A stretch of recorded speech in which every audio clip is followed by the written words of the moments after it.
with a casual, GM hello from each of us. Didier, GM or GN for you? Hey guys, good afternoon, good morning, good evening, depending on where you are. Yeah, very glad to be here. I'm Didier, the product manager of ref.finance, which is the first DEX on NEAR and the top DEX within the NEAR and Aurora ecosystem in terms of TBL. Awesome. Glad to have you, Didier. Sophia, do you want to say hi and also, introduce yourself and maybe even your project in one line? Yeah, sure. Hello, everyone. Thank you for having me here. I'm Sophia. I'm serving as the head of marketing at Pembrock Finance, and Pembrock Finance is the first leverage yield farming on NEAR. Perfect. And Lotus, Multichain is certainly the star of the show. Do you want to tell us who you are and what Multichain is very briefly? Thank you. Thank you for organizing this event. And I'm the head of BD at Multichain.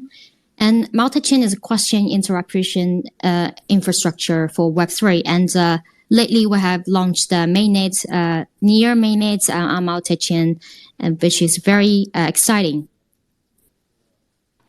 Perfect. Well, to give a little bit more color, just as Lotus mentioned, we are today here gathered to celebrate the NEAR integration and mainnet launch of cross-chain interaction solution called Multichain, which Lotus is representing. And we also have two guests from core NEAR DeFi projects, Pembrock and ref.finance, to delve into the significance and look forward to the multi-chain future we are bringing closer, or as the pun goes, nearer every day.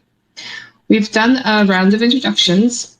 I want to ask you, Lotus, could you give us a brief summary or TLDR on what Multichain is doing with NEAR? Just give us a few headlines, numbers, to give everyone an idea of what actually is going on. Yes. So Multichain helps with faster withdrawal and deposit for the NEAR users by connecting NEAR to all the networks available on Multichain.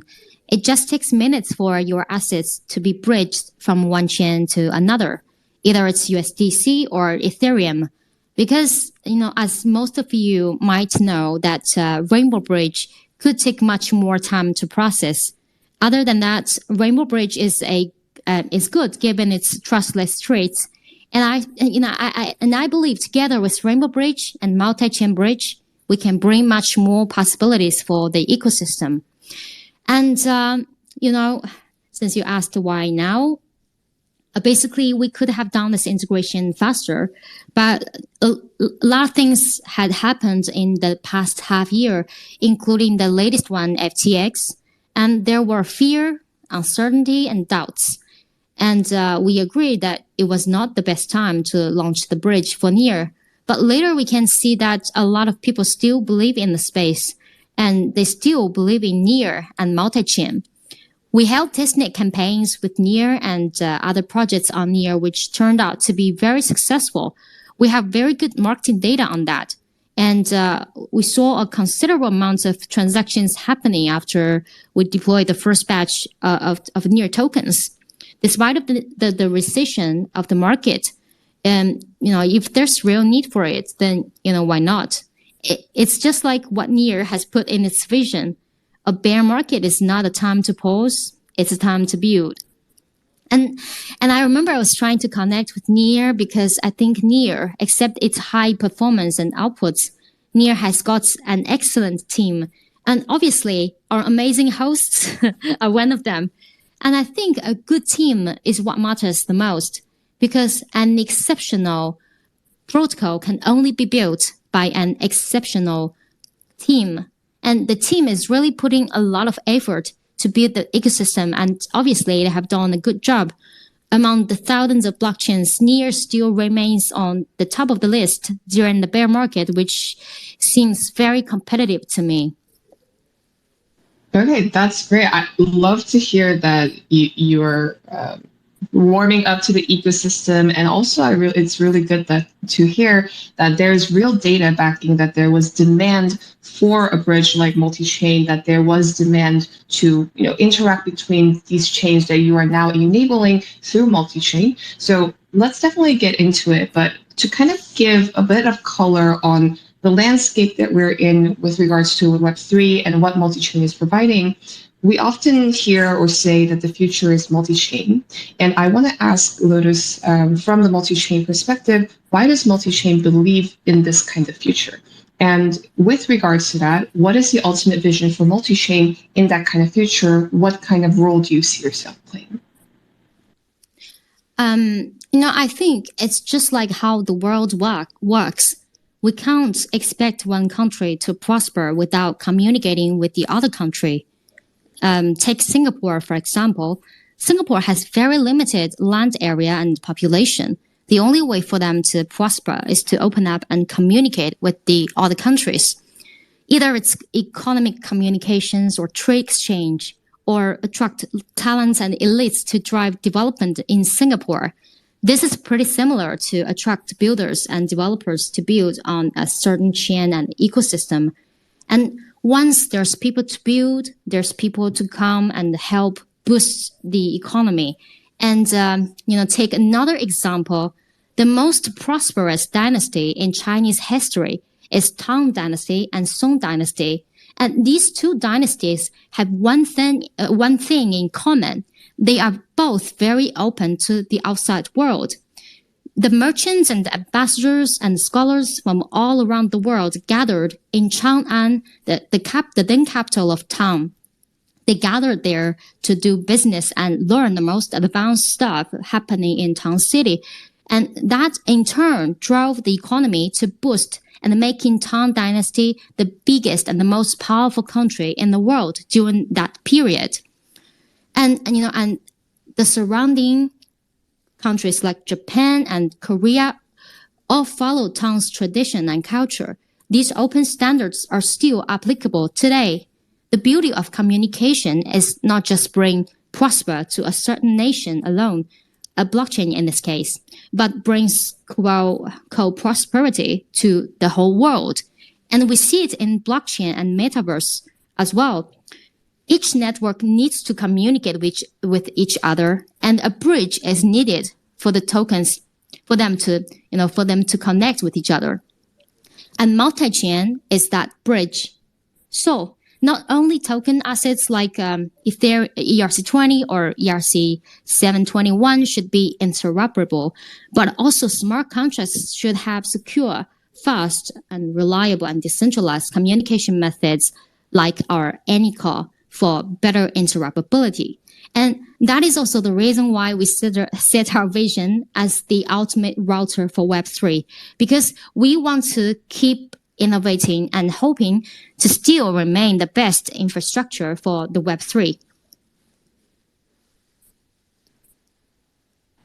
Yeah, absolutely. And I really like the way that you captured this, which is the vision of a multi-chain future in the way that the global world exists today. We exist as separate nation states, but there are connections and bridges and interconnectivity created, whether metaphorically or literally through bridges or other means, communications, and so on. And multi-chain really wants to be the layer, the infrastructure layer to enable that multi-chain future. And I think behind that kind of country analogy, you have this understanding, because some people will say, Ethereum is the strongest chain with the biggest network effect, or they think this other L1, whether it's NEAR or Solana or Cosmos, they think it's superior and they foresee a future where one will triumph. But you're fundamentally not for that kind of thesis. You think that, like we have different countries with different kinds of economies and different societies and cultures, we foresee a future in which we have multiple chains with different niches, different tech stacks, different communities. And that's okay. That's just the kind of future that we are going to be in. And there's no problem that one doesn't win out.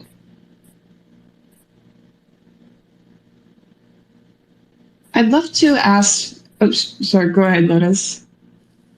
Oh, so sorry, go ahead. Yeah, I want to ask Didier and Sophia to chime in on this point. I want to get from your perspectives, because you are projects building on a layer one chain.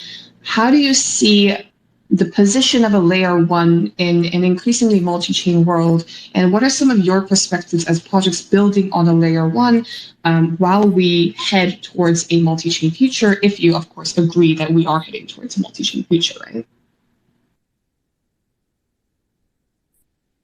Yeah, sure. I can start on this one. But yeah, I mean, I definitely agree. I think that, and actually Vitalik was talking about it back in 2014. I think that we actually, fragment ourselves because we disagree, right? And we disagree because we might think that we have different solutions to address like a very specific problem. So I'm very much into, and I do believe in like a multi-chain future, because I think that like different blockchain, different ecosystem, they will potentially, specialize themselves to solve a very specific problem. So I think we'll have a future where there's no like a winner take it all, kind of model, but where we will have like multi-chains, right? And ultimately, those people, they are not using those blockchains or networks or even multi-chain because they are necessary, but just because they are more convenient, right?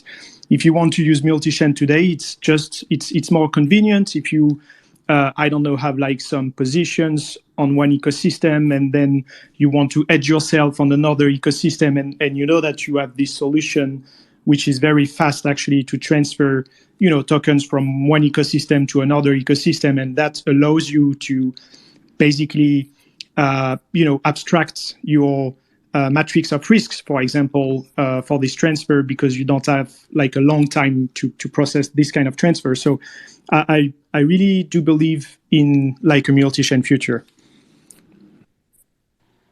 Perfect. And Sophia, do you want to add anything here? Yeah, sure.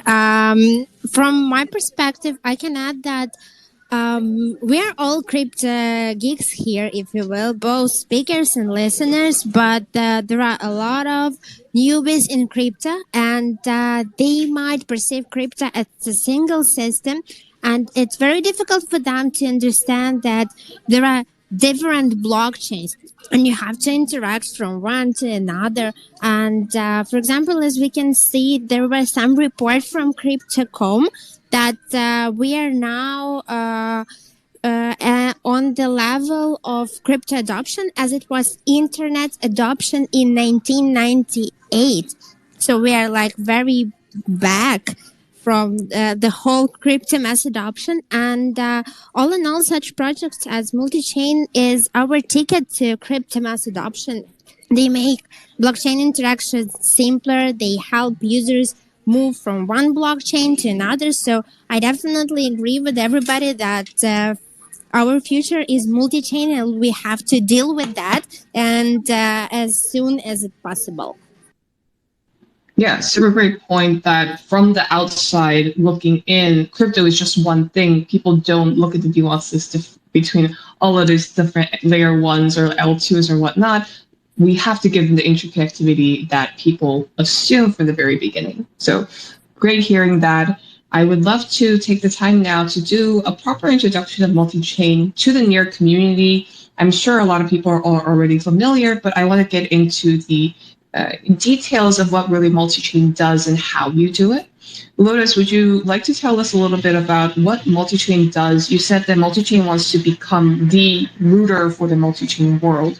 What are some of the key products and services that multi-chain offers in order to achieve that vision? Thank you. So I think the core concepts are definitely innovation and keep building. We are the first bridge to launch a router native assets bridge solution. At the very start of the question industry, Question Bridge only had mint and burn solution, which is the very old way of bridge. And so back then, you can only get a wrapped assets on the destination chain. and the bridge is only two-way.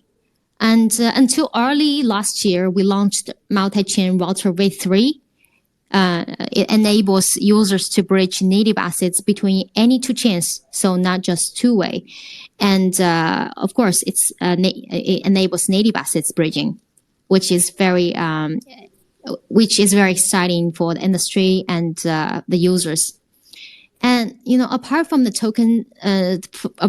standard token bridge, we are also the first bridge that has developed NFT bridge. And since then, users are able to bridge NFTs. Although there isn't a strong demand in the market for NFTs, but I believe there's a future for the NFT to bridge, especially for dynamic NFTs. And we also have developed Anycall. I had mentioned earlier in this conversation, it's a question messaging protocol that can be used for question swap, question farming, question lending, and question rewards distribution. Basically, it can does anything that you want to build. And for example, our first use case is with Curve, and it improves fairness and a more efficient rewards distribution system. And so besides that, we are constantly expanding our ecosystem, which can in turn help our partners to expand their ecosystem as well. And from a user perspective, they can bridge to any network as they wish. So basically, they have tons of options. And last but not least, we have a very affordable fee structure in order to support everyone in the bear market. Lately, we have even reduced the bridge fee to a much lower level. Yeah, I think the above points covered the vision of how we are trying to success and how we are trying to achieve our vision. Awesome. So in terms of some of the products and services people should be able to use on Multichain, you mentioned the bridge, which is available for FT or NFTs. And then you also mentioned Anycall, which is a cross-chain messaging service or function. And then you also mentioned routing, which is kind of one of the core services that Multichain provides. When we talk about bridges, I think in general, it's easy to grasp the concept. You have two chains and then this mechanism in which you can mint an asset using this bridge in order to move, quote unquote, to another chain. And then when it's on there and then you want to retrieve it, you burn the asset so that you're always having a one-to-one relation between the asset you have from chain A and then the bridged asset on chain B. How does routing work on a high level sense? Could you give us a brief description so that we understand what goes into routing? Yes. So basically, there are two major bridging solutions that adopts among all the bridges. So first is the mint and burn bridge solution that we talked about earlier.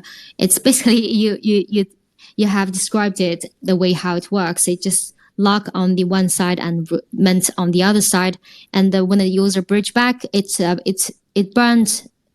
gets burnt on the destination chain, and the token locked on the source chain gets released.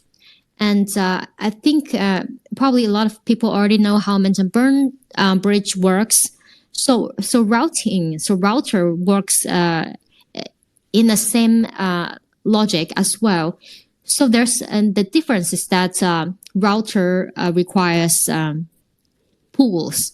So let's say, for example, there's if I bridge Ethereum from Ethereum mainnet to BSC, and that there would be a pool on the Ethereum side, and there would be a pool on the BSC side. And when I bridge from Ethereum to BSC, the Ethereum on the Ethereum network would be locked in a pool contract. And then when I bridge to the BSC, the BSC pool would release a native token to me. And that's basically a simple way to describe how the router works. Sorry, am I right to say that in this mechanism, just to understand the main difference between, for example, the mint and burn function, that in this routing mechanism you have actually inventories from LPs, let's call them like that, on one side and on the other side, and then you are using this liquidity to basically allow these transfers, right? I think your question is if it requires people to add liquidity on both sides. Correct. So it works like this: people can add liquidity in the pool, right? Either it's projects themselves or the users. And another way is actually the liquidity goes naturally. So when, let's say, if I need to bridge my Ethereum from Ethereum network to BSC, and when the bridge action happens, the liquidity is naturally added on the Ethereum side, and the BSC side, the liquidity is thus reduced, right? Because I bridged to BSC. I hope that makes sense to you. Yeah, all good. Thanks. Okay, awesome. So I guess from the end user perspective, let's roll back. So to summarize kind of the biggest difference between how a mint burn bridge, which is the bridging solution that we're all mostly familiar with, and then the router option, is that with the mint and burn bridge, you have a two-way bridge between two chains, and then it works with literally a mint and burn mechanism. With a router, it's mediated through liquidity pools, but in terms of the end user experience, you can basically kind of treat it in the same way for the end user, right? I want to have 100 NEAR tokens, and I want it to go to BSC or Polygon or maybe Aptos or Avalanche. All I have to do is put in that amount, whether it's a bridge or it's through a router, and it's routed through these liquidity pools, and it goes to my destination chain, and I just claim it on the wallet that I have on the destination chain. That's pretty much all that it takes for the end user. Is that correct? Exactly. Okay, perfect. I want to hear, and I think in the list of products and advantages or kind of features that you mentioned about multi-chain, we have sort of an idea, but I do want to hear more in detail about what makes multi-chain unique versus other multi-chain or cross-chain middleware. So compared to regular bridges or some kind of other interchain solutions, we've been hearing new names like Layer 0 and whatnot. I want to know a little bit more in depth about what multi-chain does very uniquely compared to some of the other solutions in the industry. I would say there are the biggest difference between multi-chain and the others alike is that multi-chain is based on MPC, because I don't think there's other bridges that use MPC, and we are a non-custodial protocol secured by SMPC network. The SMPC network is a distributed system in which each node uses a threshold distributed signature mechanism to reach consensus on the verification results.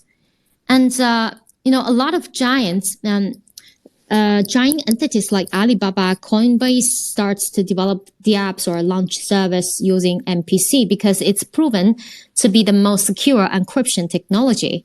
And I'm really, really glad that we are using MPC, to build all our question infrastructure right from the very beginning. And because MPC, in the case of MPC, a private key is never generated. And, no validator holds the private key. They only hold the private key shards. And so that makes it secure. And another one is that, we provide zero slippage question bridging service to our users. And, in that way, they can avoid impermanent loss associated with AMA. Another thing is that multi-chain has the biggest ecosystem among all the other bridges. We support more than 70 chains and we are well connected in this space, and we have helped our partners build more than 3,000 bridges. So users has a lot of options on multi-chain. They can if let's say if they want to bridge to BTC, right? And BTC network, we support it, and they can bridge to BTC, and even a random network that many people might not know, like Rangers, and we support it. So people got lots of choices on multi-chain, and because we got the huge ecosystem. All right. So just to summarize, I think you made 3 points. First is design-wise, multi-chain is employing the MPC system, so that, I'm not a very technical person, so I'm not going into what that is, but you're saying that through this, you're able to assure a level of security and also a distributed manner of verifying the transactions. And also this, I would imagine, enables you to keep multi-chain and non-custodial service. And then the second point you made is the zero fees when it comes to bridging costs. And the third point is the massive ecosystem that multi-chain is accruing. I think you mentioned like 70 chains integrated, more than 3,000 bridges built with your partners, on top of the speed and cost that remains competitive compared to some of the other solutions. Actually, number 2 is zero slippage. Zero slippage. Yeah. So it's always 1-to-1, right? That people don't suffer from high slippage. Okay, perfect. So you've mentioned a lot of impressive numbers on the chains integrated, the token service, and all of the partners that you work with. In order to reach the ultimate goal of becoming the router for the multi-chain world, what remains to be delivered? Would you say that you're quite happy, you're at like 80% of achieving the vision, or do we still have a longer way to go? I think, for a question bridge, it's still a new concept, right? I think multi-chain is the first bridge to build question bridges in the space, and we started in 2020, early 2019, and then we are already the oldest bridge in the space. And so question bridge is still a new concept, and it still needs innovation, still needs more development to facilitate on a lot of aspects. And to do this, we have lately we have launched the Fast MPC network, which is an upgrading version of the current MPC network. What it does, it allows projects and any users to run a node on multi-chain. And so let's say Sophia, if she wants to run a node on multi-chain, become a validator, and she can do it. She can just set up the node and stake certain amount of multi, and then she becomes the validator, right? And that in that way we are trying to improve decentralization to another level. And there are still lots of things to be done to improve this industry. Definitely, this is way not reached the point yet. The destination, there's no, in my opinion, there's no destination for this industry. Even for the other, space like NFT or DeFi and metaverse, there's always developments going on, and it's just like learning and studying. This never an end. The feeling is completely mutual. Well, now let's get into some of the major headlines. I want to get into the actual meat of the conversation, which is the multi-chain NEAR integration. So some of the headlines I thought were super juicy, and I would love to kind of go into the implications and go into further description about each one of them.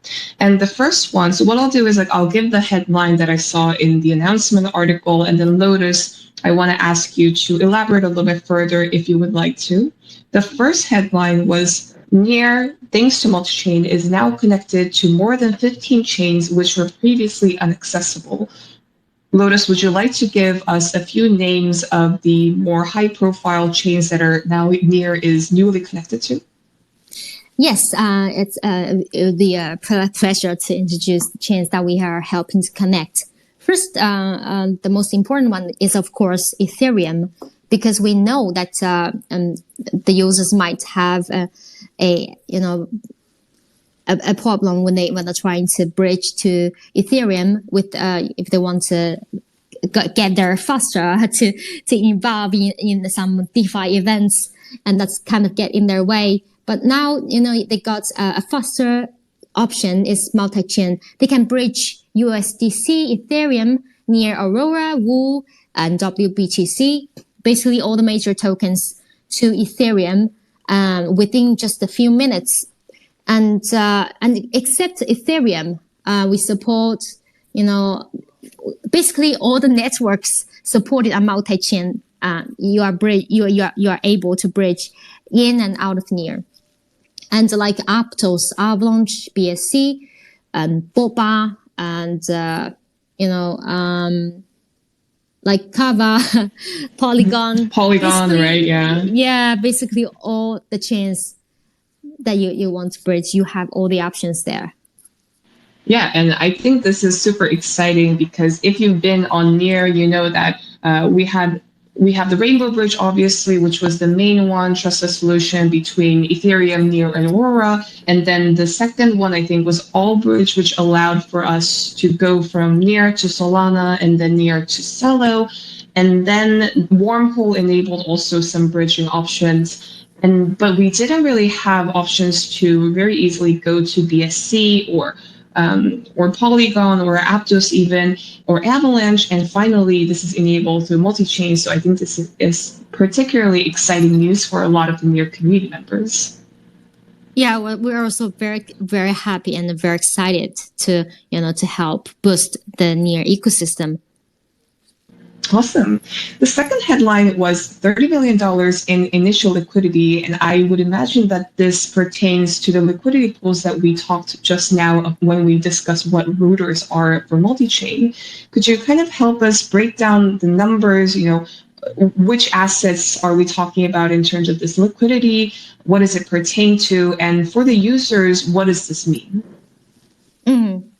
So it's actually all about how our router works. If you go to app.multichain.org, and if you go to the pool, then you open. If you are switching on the Near network, then you will see that there are some pools, and there are about 30 million of liquidity in all the pools.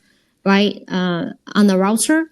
And basically, because our router connects with all the networks that's available, especially Near is on the non-EVM router, right? So we have 5 different routers. One is for mainstream network routers for EVM chains, right? The router, that's router 1, and router 2 is Near, right? Router 2 Near non-EVM chains, including Aptos, because Aptos is non-EVM as well. So basically, all the non-EVM chains and some major networks connected in this router 2 non-EVM router, all the liquidity there are available for Near and Near users to use, because it's like a super network. All the liquidity there can be bridged in and out from one chain to another. And so, yeah, the liquidity is quite sufficient for the users to bridge. And which assets, because you mentioned, I think, USDC, USDT, Woo, WBTC, and Near and Aurora as the tokens that are now available for these bridging operations. Would you also know the numbers for, when we talk about 30 million, which assets are we talking about? So like let me check the pool. Because, given the Near's non-EVM structure, our UI needs to be updated and to be able to show the amount of the exact liquidity in the pool, because right now it's just unlimited. So I can't tell like the exact number of the tokens on the exact chain, on the number of it. But basically we have, for USDC, we have more than like close to 20 million of liquidity on USDC. So that's a lot of liquidity for users to bridge. And it's more than 10 millions of liquidity for USDT. And Yeah, for the other, yeah. Sorry, go ahead. Yeah, I mean later, I believe next week or so we will update the UI, so people can read the liquidity, the amounts for either Ethereum or WBTC, and shows in the pool for how much amount it got in the pool. Yeah, but regardless, 30 million and most of them being either in USDC or USDT is super exciting. Especially, I think we have DeFi guests here today. And for DeFi, the importance of stablecoins is growing day by day. So the news that there is sufficient liquidity, actually quite impressive liquidity in stable coins available on the multi-chain router, which means that users between all of the 15 plus chains that now is connected to NEAR can sufficiently bridge volumes, quite large volumes of stable coins between NEAR and all of these new chains is really exciting news. So at this point, maybe what we can ask is, from the project side, especially because you guys are dealing in DeFi, would you care to elaborate a little bit about the importance or significance of stable coins for DeFi, and whether you guys are particularly excited that there is this sufficient liquidity in stable coins now, thanks to Multichain? Yes. So stable coins is obviously very important in DeFi space, because it acts like an intermediary for people to do transactions, to participate, campaigns, and arbitrage, and the liquidity on multi-chain. So I think that the liquidity concept here on multi-chain pool is a bit different than what the liquidity on the DEX. Because the liquidity on multi-chain, it's not a pair, right? It's a single token pool. The only purpose of this liquidity is to help achieve zero slippage bridge. And what it does, it's there's no users don't suffer from high slippage, right? It's always one-to-one. And so that's the major function of the liquidity on multi-chain. Absolutely. I also would love to ask Didier or Sophia, I mean, this could potentially have a lot of significant impact on NEAR DeFi, because now people will be able to not only easily bridge from other EVM chains onto NEAR, especially in terms of stablecoins, but with near zero slippage, that could have a lot of good influence upon NEAR DeFi, and hopefully provoke a lot of people to move their stablecoins into NEAR. Is that something that you forecast into the future? Is this something that you're looking forward to leverage on your own platforms? I'd love to hear some perspectives on this. Yeah, sure. No, I think it's, as I said before, I think having multi-chain is great because it gives like another option for users, right? They have the Rainbow Bridge, they have Whole Bridge, and now they have multi-chain, which offers, which has like a unique value proposition and which is very focused on like how fast can be the transfer between different chains. So I think that now that we have that for like any DeFi protocol, and I'm speaking for Ref, but the idea is, well, how can we get those users from different ecosystem to come to NEAR and then interact with our ecosystem, right? Whether it's DeFi, whether it's gaming, for example, and so on. So usually the first entry point for those users will be like any I would say, DEX, right? How can I potentially swap my stable for something else in order to interact with what I wanted to interact with? So I think that I'm very keen to follow those metrics because we have a huge use case around stablecoin within the Near ecosystem. So, for example, I know that for USDT, we can see like over 400,000 transfers that have been executed on Near so far. And for USDC and I think we have similar numbers. In terms of hosting those users, the great thing is that they can leverage ref, for example, if they want to swap, let's say, one stable coin for another using our stable pool, right? So they can have actually access to very competitive prices on chain, and I'm very excited about that because I think bridges and multi-chain, they're low, to increase fungibility around those tokens, right? Because let's say you are in Antarctica with $1 in your pocket, no one is going to tell you, well, where does that come from, right? It's $1. Well, I think that with very efficient bridges, we tend to the same thing, right?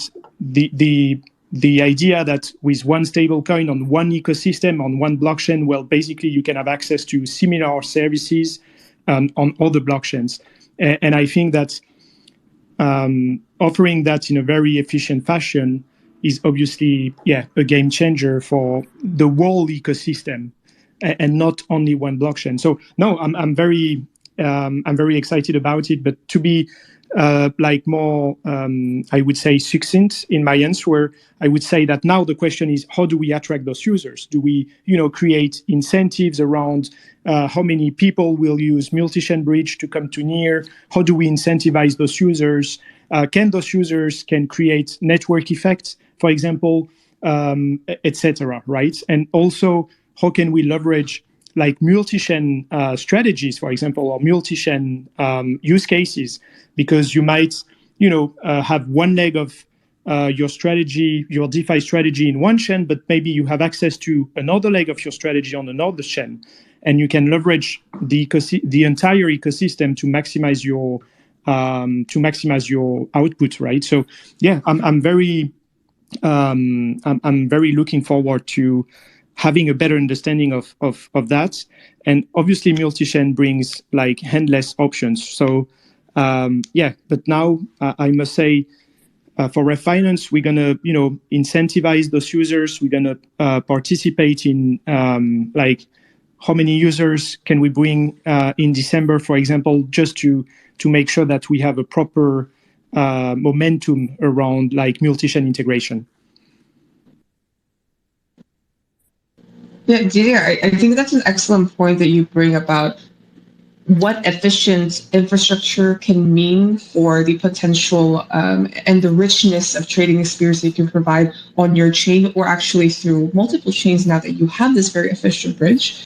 And very excited to hear that Ref will be focusing on, capturing all of this hopefully new user inflow, being able to leverage that and also give them the gateway experience that Ref is supposed to promise. Would you have any teasers that you can make about some concrete forms that we could expect from this? Like what could we see on the Ref side with regards to the multi-chain integration or maybe even the stable swap, as you mentioned earlier on, given that so much of the liquidity facilitating these bridging is in stablecoins?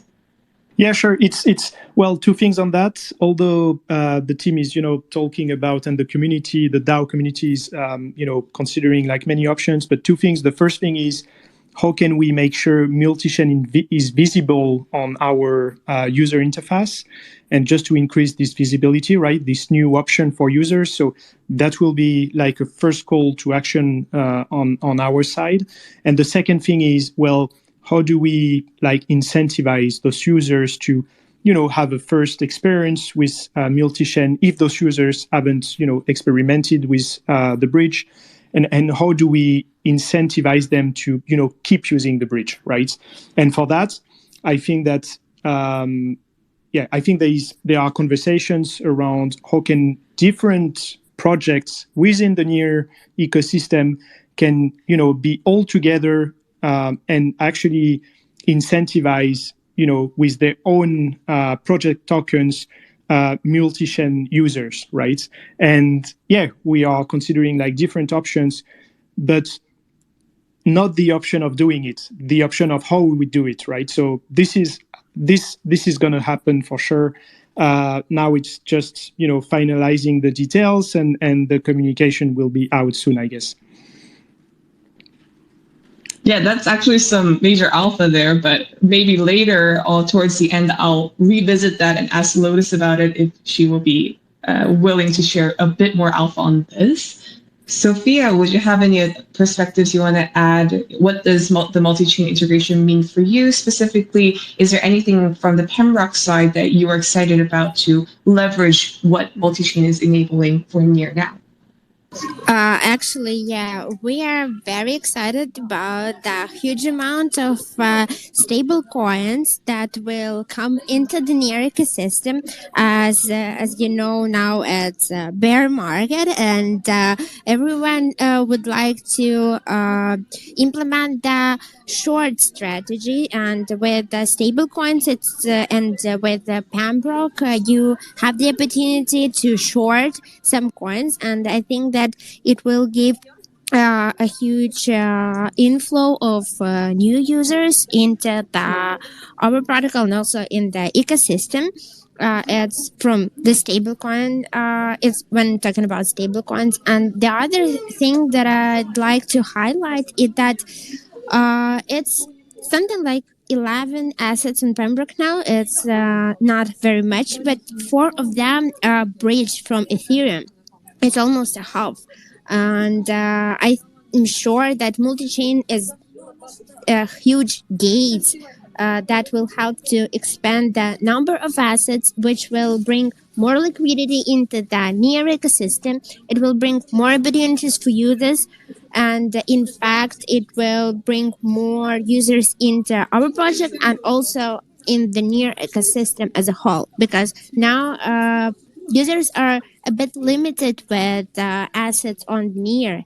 And that is very cool that multi-chain has not only Ethereum but also Polygon and Avalanche and Binance Smart Chain. There are a lot of assets that can be used now within the NEAR ecosystem, and people can do something with their assets and increase the amount of transactions, liquidity, and interactions into the NEAR ecosystem.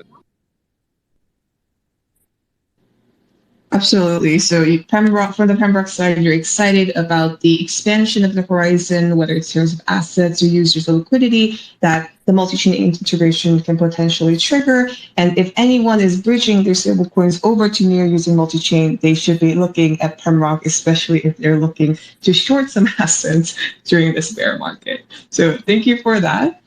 Back to Lotus, I want to get into what you talked about earlier on in the space, which is being able to provide alternative options for bridging for the NEAR community, and then for those looking to bridge over to the NEAR side. And this touches upon the speed and cost of using multi-chain when bridging between NEAR and all of these 15 plus chains that that are connected to NEAR. Could you give us an illustration, like maybe an example, if I wanted to bridge between NEAR and Binance chain or some Polygon? Usually, how many minutes would I spend on this? How much money would I spend on this? And compared to, for instance, Rainbow Bridge, which was the only solution we had to bridge to Ethereum, how competitive is this? If you want to promote that a little bit. And so, for example, and the good news is that I believe our marketing team, together with NEAR team, are holding market campaigns to celebrate the mainnet launch, the NEAR mainnet launch on Multichain. And so the good news is that the users will enjoy zero bridge fee for 1 month. And and I believe this is a very good news for the community as well as the projects, right?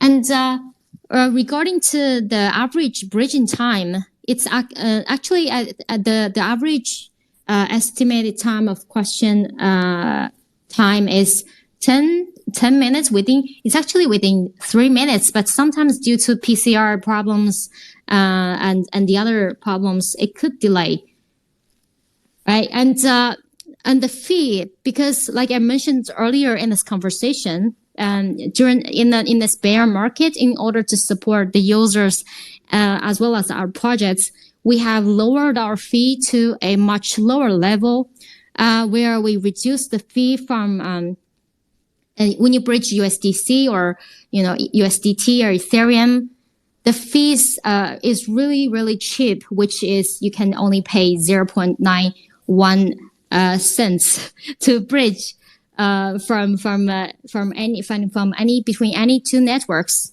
Basically, you can bridge from NEAR to Ethereum, from NEAR to BSC, or the other way around. And sorry, I just wanted to chime in and say, like, I've been benefiting a lot from that. I love that I pay less than $1 and I can send all of my stable coins across these networks. Yeah, I mean, I believe Multichain right now at this moment is the cheapest bridge you could find in the space. And for Rainbow Bridge, I'm not so sure because I haven't tried Rainbow Bridge lately. Yeah, Judith, go ahead. Yeah, thanks. Now, just to answer, the last question, I think Rainbow Bridge from NEAR to Ethereum takes around 16 hours at the moment, but the cost is not that expensive. I think it's it depends of the size of the transfer, but I think at the moment it's around $10. So it's $10. Okay. Yeah, but when the network is like busy on the Ethereum side, then the withdrawal can be like much more expensive. But yeah, now my initial question. Sorry, you had a question, or you wanted to say something. Oh, please go ahead. Now, my question was, is the creation of pools on Multichain permissionless? I mean, can anyone create a pool on Multichain, or you create the pool on your side? Like, if, let's say, I see a token that I want to transfer from Binance Chain to, let's say, NEAR, can I create the pool, or does Multichain need to create the pool? So it doesn't work like how a DEX works. Like the pool is basically contracts, right? What it's used for, it's when you bridge, like I explained earlier, when you bridge from let's say Ethereum to BSC, then the pool is there. The others cannot create the pools. Otherwise, the liquidity will be fragmented, right? And because the security is what matters the most. And so when user bridge from Ethereum to BSC, then the token is added on the Ethereum side. And so the contract is deployed by the developers. And but the most important thing is that our MPC network is protecting those contracts. And also because MPC is proven to be the most secure encryption technology in this space at the moment. And so like we have more than 1,000 projects, and they all choose to let Multichain manage the contracts because they believe that MPC is a safer and more secure way of managing the contracts. Okay, crystal clear. So not anyone can deploy those contracts. And yeah, sorry. Yeah, no. But however, if any projects, if they want to, create their own bridge, like recently we have a project called Caduceus. They used our AnyCall to launch a permissionless bridging solution. So, like the projects can only can reach out to them, and they can directly onboard the bridge, the projects on the bridges without reaching out to us. It's totally permissionless with our AnyCall. Okay, and so how do you measure like demand for those pools on your side? Is it coming from the community directly? Are you measuring like the TVL, because at the moment I see obviously, blue chip tokens, for example, but what would be the criteria to have a pool, for example, to qualify for a pool on Multichain? It's actually really about the bridging solution. One is cement and burn, right? The most classical way of bridging, and the other way is router native assets bridging solution. Which, in this case, when the token where it's issued on both sides of the network, let's say token A is issued on Ethereum and BSC, but at this moment, if it needs a bridge to be connected to these two networks, then that's where it needs two pools on both sides, right? Because multi-chain pool is the purpose is to achieve zero slippage for the users to bridge. That's why it needs a pool. Otherwise, it cannot bridge the native assets. I hope that explains. Jidere, I hope you're satisfied with the answer. Seems like he is. No, all right. Yeah.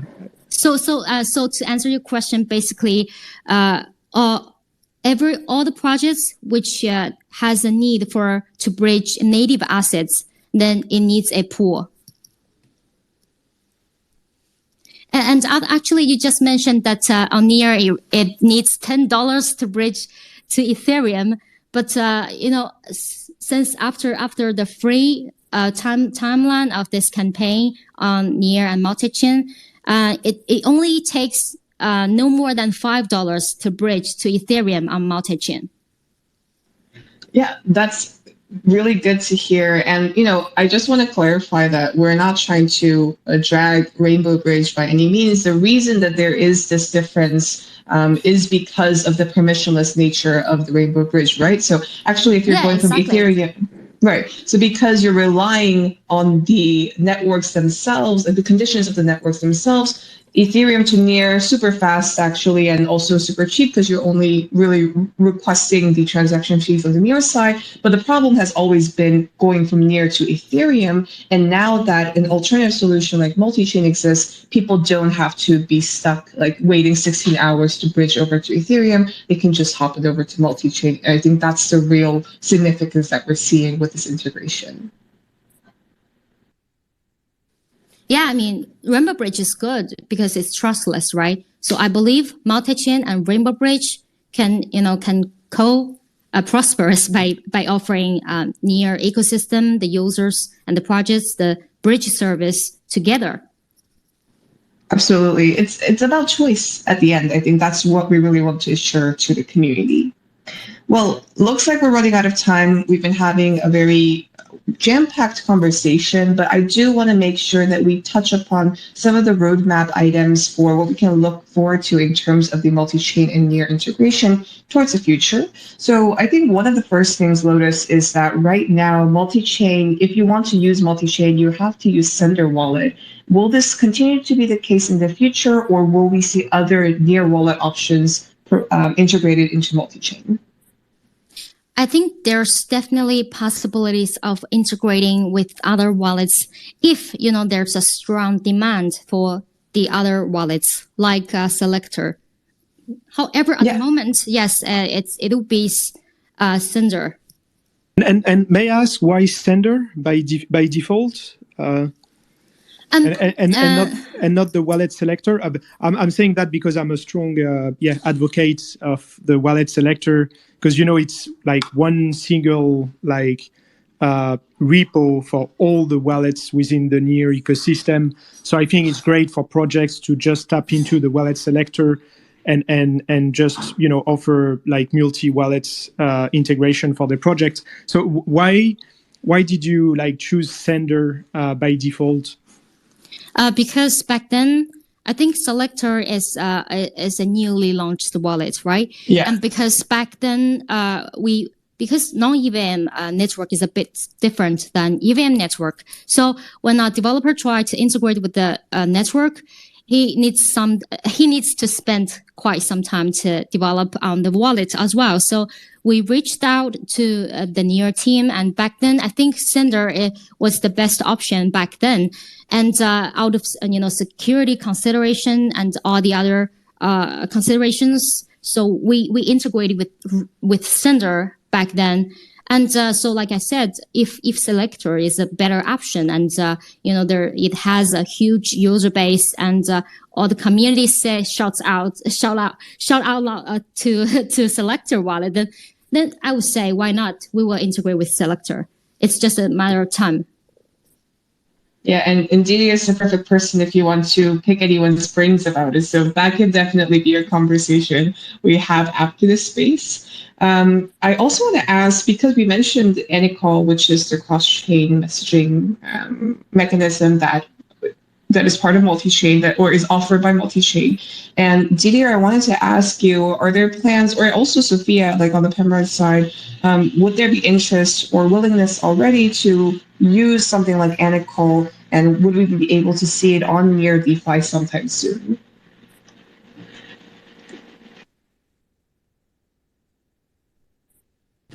Sorry, Rim, you were off at some point. If you could repeat that, sorry, on my side. Sorry, I just wanted to ask, Lotus talked a little bit about the Anycall function, and I was wondering if there was interest from ref side or the Pembrock side to integrate this for cross-chain messaging.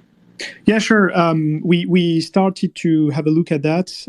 It's like at the moment, the team is really heads down with concentrated liquidity, which should happen like this month. So 200% busy on that. But that's definitely something we will look at.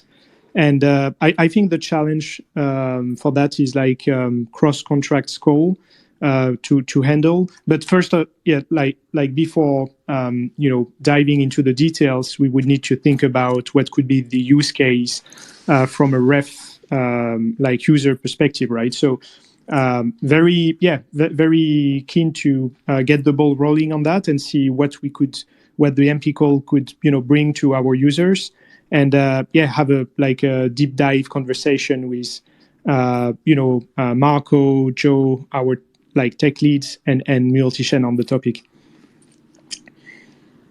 Yeah, Lotus, I don't know if you have anything to add, to give ideas to DeFi projects on Near about what they could do with Anycall. We actually had several rounds of call with Ref about Anycall, because we see the potential of Anycall application for Ref, and because Anycall is a permissionless generic question messaging protocol that allows question messages and contract calling from chain A to chain B, or calling messages between different dApps. And I think Ref can use Anycall to do question swaps. So what is question swaps? Question swaps is kind of like a combination of DEX and bridge, because we know that bridge only bridge the same token from different chains, right? However, DEX can swap for different tokens, but the same chains. So to fix that problem, we can use Anycall to develop question swaps. So what we can do, you can swap a token from chain A to token B on chain 2. And so I think with this function, it will, first of all, improve user experience, and second of all, it will save costs and even gas costs for users, right? They can finish their transactions within one step. So before they might need 3 steps to do so. Yeah, we actually started cross-chain swap between Near and Aurora. Although Aurora is not like a different blockchain, I would say, because Aurora is actually a smart contract on Near, but we actually have cross-chain cross-swap between Ref and Trisolaris. The only, I would say, the very difficult challenge for that is how do you manage asynchronous calls between one blockchain and the other, right? Because you can have, one leg of the swap that is done properly, and then the other leg fails. But if this other leg fails, and then you have, multi-swap in this leg, then the user might end up with, a very weird token, for example. So I think that's one of the main challenges for us to solve with, cross chain swap. But that's certainly a very exciting one, because once you are able to aggregate, liquidity from different ecosystems, then you can basically source the best prices, right? Which can make a very huge difference. But I think the problem to solve is quite complex. But I'm very excited to dig into that. Yeah, I mean, it could be complected to develop on the non-EVM for ref, right? But Anycore has this feature where it allows fallback, and when the transaction fails, it reverts. Users can choose to revert the transactions, right? So they don't suffer from the failed transaction and lose the tokens. And later let's catch up, and we can, our developers can have some rounds of calls to talk this through, and hopefully we can get this done and launch Anycore together, and to improve innovations together. And this is very exciting. Can you guys hear me? Hey, Ivy. Ivy has been requesting to speak for a very long time, so I wanted to let them on before the space ends. Do you have a comment or a question, Ivy? Yes, actually, it's just a comment and maybe a question, because I've been listening all this while, and it's very enlightening about what NEAR has been working on. So I just want to ask on a general sound, what do you think NEAR needs to add to his blockchain to make it one of the best out there? Because I'm a very huge fan of NEAR. Yeah, great question. GDA or Sophia or Lotus, does anyone want to answer this? And the question being, what does NEAR need to become the best chain? Because he really believes in NEAR and wants to see it win. I can answer this question as a start. And so I think, like I said earlier in the space, that it requires communications for a country to prosper, right? It goes the same for an ecosystem and a network. So I think the first step for NEAR to prosper and success is to work with Multichain, to integrate with Multichain, right? Because I think Multichain just brings so much possibilities for NEAR, and it allows NEAR to communicate with the other ecosystem, and to attract the developers and builders from the other ecosystems to NEAR, talents and elites from the other ecosystems, and then they can build a better world and better ecosystem on NEAR, and then in turn to attract more users, and in that way to boost the ecosystem of NEAR. I hope that makes sense, IB. Absolutely. I mean, I'll speak on their behalf, but absolutely. And you're saying that because Multichain has integrated NEAR, we're almost halfway to that finish mark. Yeah, I have to say that. And I think it's basically a win-win for both sides, right? Multichain needs NEAR, and NEAR needs Multichain. This is a win-win situation for both parties. I love that, and I think that's a great place to wrap up this space.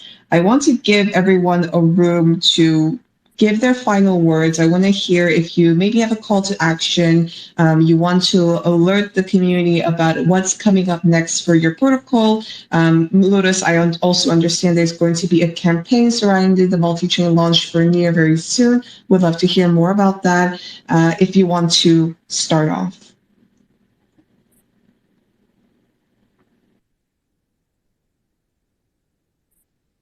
Yeah, I can go on this one. I'm very excited about Multichain integration. I think Multichain has, almost 800,000 users have interacted with Multichain so far. looking at the statistics. So I would be very glad that the NEAR ecosystem can tap into this user base that have that has been used to Multichain, and actually they have access to a new ecosystem for them using a solution that they know actually. So yeah, very excited about onboarding those new users into the ecosystem, and to answer their questions if any, and just to welcome them in the ecosystem. Brilliant. And would you have anything from the ref side you want to share about the roadmap, or something to look out for, or to make a call to action to the community?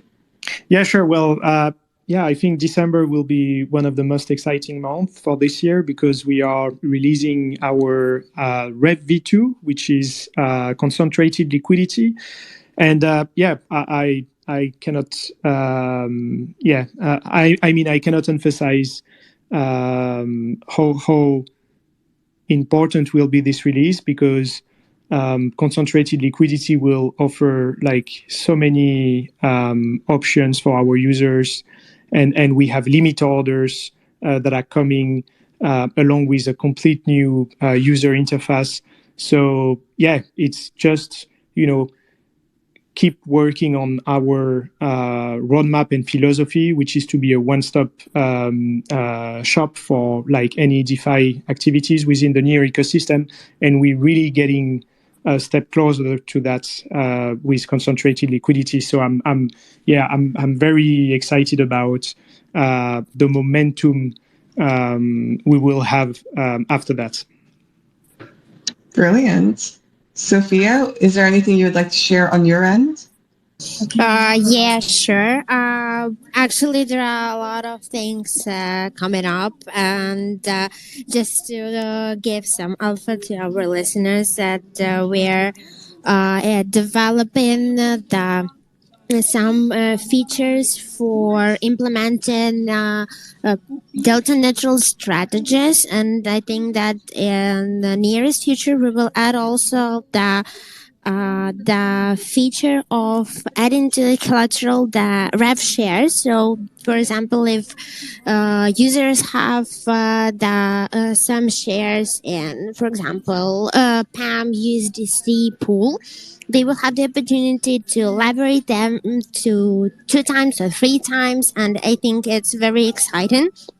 And also, I'm sure that the integration with Multichain will bring more people and more liquidity, and also more opportunities for current NEAR users to expand their tools on the NEAR ecosystem, and hopefully, in fact, higher profits, rewards, and higher yields for everyone, and also a lot of new users to current NEAR projects.